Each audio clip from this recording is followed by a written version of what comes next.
The Ferrari died without warning, its engine coughing once like a final protest, before falling into a humiliating silence on the side of a lonely coastal highway. And Elena Moretti, Millionaire CEO, woman whose decisions moved markets, stood frozen beside it, staring at the glossy red hood as if disbelief alone might restart it, the sea wind tugging at her tailored jacket, salt in the air mixing with the bitter taste of frustration, her phone flashing no service like an insult. Because failure was something she allowed only on spreadsheets, never in real life, never where she could feel it under her skin.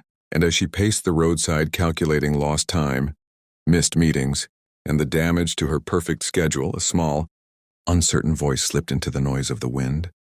Gentle but clear. "My dad can fix it."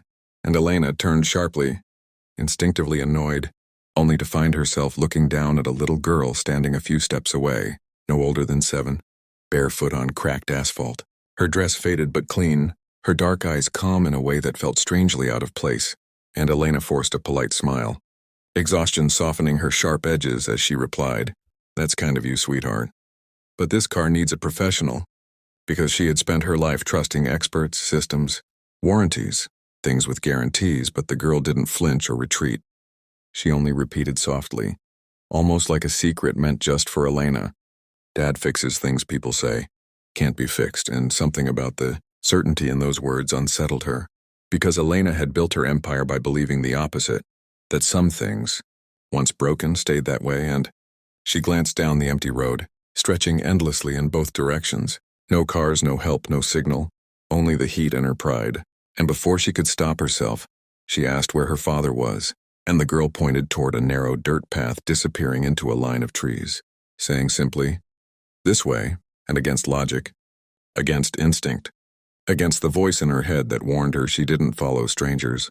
Elena slipped off her heels and followed, dust clinging to her expensive trousers, every step away from the highway feeling like a step away from the life she understood, while the girl walked ahead humming quietly, occasionally turning to talk about her father as if he were a magician instead of a mechanic, telling stories about broken tractors, silent generators, even a neighbor's boat everyone had given up on. And Elena listened despite herself, memories surfacing uninvited of her own childhood, of a small apartment kitchen, where her father once fixed old radios, late into the night, his hands smelling of metal and oil, before ambition pulled him away and he never came back. And by the time they reached a weathered house with peeling paint and a garage that looked like it had survived on hope alone, Elena felt something unfamiliar tightening in her chest. And a man stepped out wiping grease from his hands, his hair streaked with gray, his movements careful but confident, and the girl ran to him, announcing proudly, "Dad, the lady's car is sick." And he knelt to her level, smiling with a warmth Elena realized no one who worked for her had ever shown her. Before standing and looking at Elena without awe, without fear, without recognition, asking simply what the problem was. And for the first time in years, Elena explained herself without exaggeration or authority, just facts, and as he worked on the Ferrari, his hands moved slowly, deliberately, listening, touching, understanding, murmuring observations that no dealership technician had ever bothered to explain.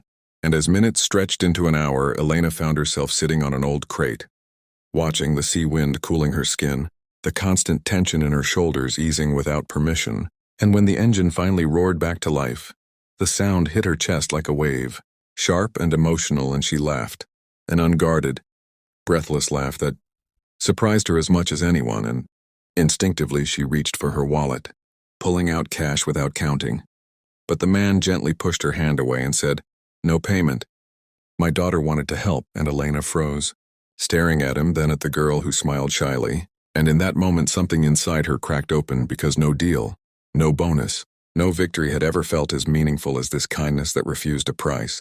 And as she drove away moments later, Ferrari smooth beneath her hands, she kept glancing in the mirror at the shrinking figures by the roadside, unaware that this breakdown was not an interruption but an invitation, the first crack in a life that had been polished too perfectly for too long. And as the music slowly rises and the screen lingers on the empty highway, remind your viewers that sometimes life stops us not to punish us, but to introduce us to what we've been missing.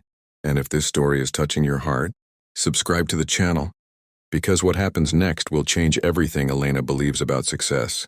family and what truly needs fixing.